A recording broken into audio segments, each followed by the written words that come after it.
What true metrics do you know will really impact your business?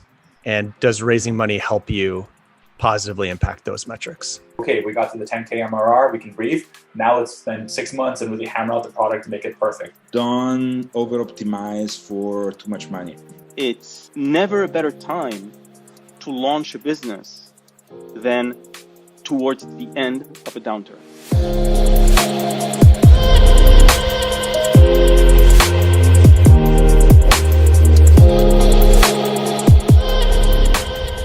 Try to figure out how you're going to really compete with the others. Because now, how am I as a founder of a new SaaS product trying to cold call or to get you to buy my product, going to be able to inject myself in your super busy schedule? It's never a better time to launch a business than towards the end of a downturn. Because everybody's got time. Everybody's got time for you. And you have no competition. The competition is dead. You can take the time to do things right. I would position my company, if I were trying to do that, what are the features of my company that are going to do well in this COVID and post-COVID world? Back in 2000 with the first internet bubble, everybody said, oh, you're going to buy everything over the internet.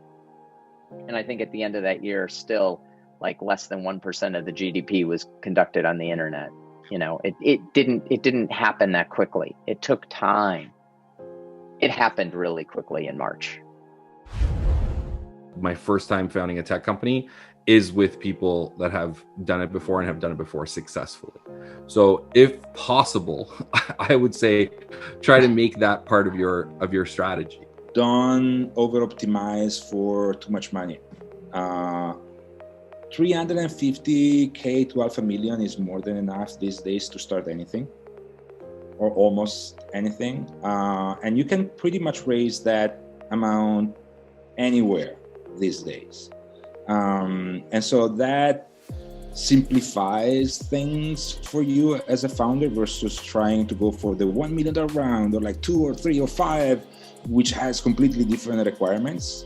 You know, like the relatively small amount to validate the idea and take it to the next stage of growth or validation is good enough for starters.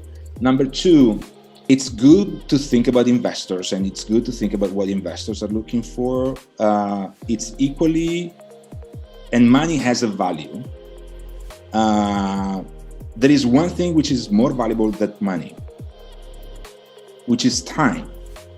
And the people, like the ones that are making the biggest time investments, are the founders, right? As a founder, whenever you're accepting investment from someone, you're committing your next 2, 3, 4, 5, 10 years to do something. Those 2, 3, 5, 10 years, no one is going to give them back to you in any way. So more than thinking about the money and the value of the money and attracting investors, I would recommend people and founders, particularly early stage or first time founders, to think about the value of the time they're putting into it, and this exercise as a way, or like thinking about their company as an exercise to validate progress for themselves first and for investors second, more than investor first and themselves second. Because you can raise money, you can make money, you can start another company, you can attract more investors, but the years that you're going to put into something, those are gone. Never get that. If you can figure out how to sell as a CEO and founder, then you kind of control your destiny. So I would figure it out as soon as possible how to sell enough money to be sustainable, make enough money to be sustainable in your business. And then you just have kind of that weight off your shoulders, where it's not like, okay, we have like 6 months of cash left, we have 5 months of cash left, 4 months of cash left, okay, let's start calling VCs and all that stuff. But you can be at a point where, okay, we're making, let's call it 7, 8K a month to pay the 2, 3 people that we have on our team. You just need to keep overhead is super low, and just focus maniacally on customers. At the beginning, that's pretty much the only thing that matters.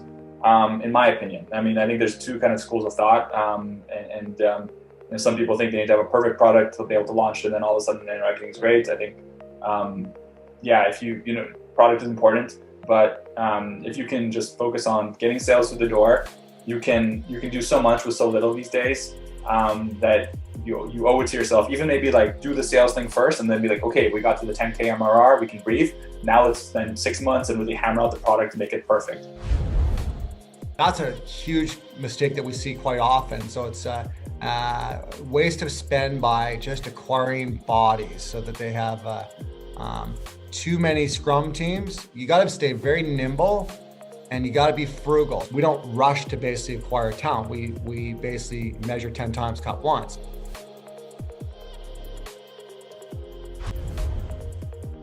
And learn how to tell your story and enjoy telling it. Right? The first question everyone asks is, tell me about yourself, tell me about your company. And immediately everyone goes into, here we go. And 76 Capital was founded 21 years ago. Like, get really good at telling your story and enjoy telling it. And understand the audience that you're speaking to. Not everyone wants to hear your 5-minute overview. And sometimes your 10-second overview is not enough for what the conversation is or the audience you're speaking to. So welcome those conversations, but give people the energy and the passion that they want and they deserve. Don't just fall into a single lane about how to raise capital. There are plenty of ways to raise capital today. So, whether it's us or anybody like us, don't be afraid to use the crowdfunding markets. I'm a big supporter of those as a way to supplement your raise, and they've made it a lot easier to do that now. Find your sweet spot, adds 3 to 6 months of cash to it, and tell up front, this is what we're doing because we want to be in a strong position to raise our next round of capital. And we think it's going to take this to plan for the things you just don't know. And I think you first of all, you have to have a good idea how long you want that money to last you. That's the most important thing to start off with, because that's going to guide all of your spend decisions. But then when you think about spending the money, you really have to be growth focused. So you really have to think, for every dollar that I put into my sales organization, my marketing organization, my ads that I place, what's the growth we're going to achieve from that? And you need to decide, is this a use of capital that's going to result in the growth that actually allows us within the time frame that this money is going to last for to achieve the milestone we need to achieve to raise the next round? And that's actually, it sounds hard to calculate, but it's actually not that hard to calculate. So if I look at, just say I've raised a round that's $1 million, and I know running the base business without spending extra money, it's $100,000, or maybe I'll take it back. Maybe I'll say it's $50,000 a month. So let's say it's $50,000 a month. I know I'm going to spend $600,000 to keep us going for the next year. So now really what I've got is an extra $400,000 of incremental spend to drive growth. So now what I need to say is, what does the business need to be at relative to today in a year that I can raise money again? And let's pretend that the numbers have to be doubled. So now I need to say, if I put $400,000 into growth, what are the specific return on advertising spend metrics that I need to see that we would be at double where we are today in 12 months? So you can do all these calculations pretty quickly.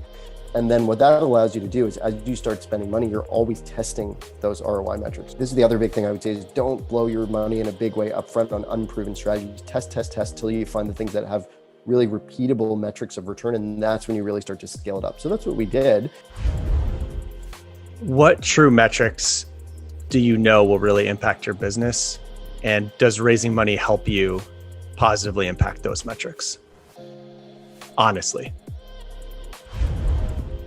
Use all the opportunity to talk to VC as a free consulting session.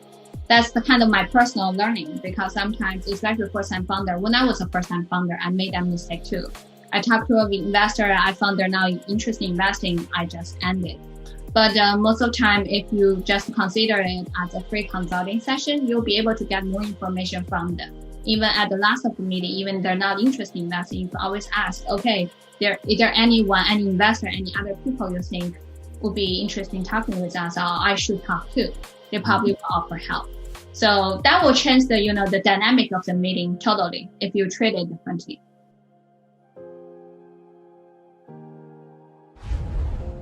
The entrepreneur goes to the VC and says, listen, I want the cash, I want the capital. And the VC says, screw the cash and capital, I'll give that to you. I want the terms. And And I think for founders, it's you've got to really realize that everything comes with terms and comes with a cost, and it's the ability to understand what you're able to bear and what you're not able to bear. And that's why accelerators are great. That's why talking to other founders are great. That's why talking to other investors are great. So, if there's any advice I can leave any founders with as they go embark on this journey, is just understand the terms and just make sure that you can live with the terms, because those terms will stay with you throughout your startup journey. And I say, listen to 3 TED Talks that pertain to business, something that you will learn directly correlated to your business. And listen to 4 TED Talks a week that have 0 to do with your business. All of these, I take away something and apply it to business, like flock formation of birds, how they communicate with each other in teams. Even if they're not communicating directly, and even though they're in flight and they're active, they're still communicating to be able to understand, who's the lead. I think it's important to really get out of your head and learn things that are just whimsical almost, and then pass it forward, share it with a friend.